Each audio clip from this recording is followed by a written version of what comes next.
Istri CEO yang berkekayaan triliunan terkurung di dalam akuarium besar. Ia dianggap sebagai makhluk laut dan dilelang. CEO di bawah panggung terpaku di tempatnya. Dia tak pernah menyangka gadis itu dapat terlihat sangat rendahan.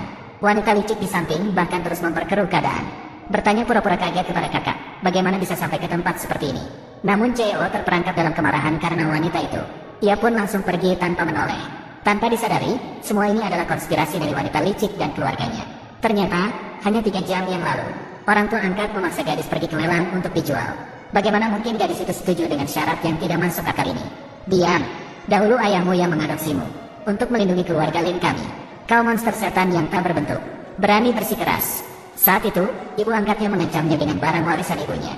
Dan tujuan mereka melakukan ini adalah agar CEO membenci gadis itu dan bercerai dengannya. Dengan begitu, wanita licik itu masih memiliki kesempatan untuk berhasil. Maka gadis itu dipaksa pergi ke lelang di bawah ancaman mereka. CEO langsung memecahkan cangkir di tangannya setelah melihatnya. Kemudian pergi tanpa menoleh ke belakang. Tidak disadari, wanita licik telah mencampurkan obat ke dalam minuman.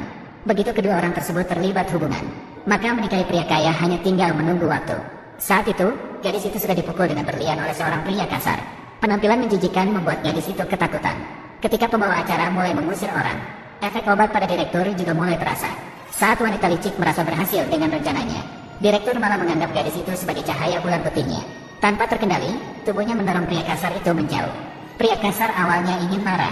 Setelah melihat direktur, dia langsung pergi dengan malu-malu. Sambil itu, dia juga membawa wanita licik di sampingnya pergi.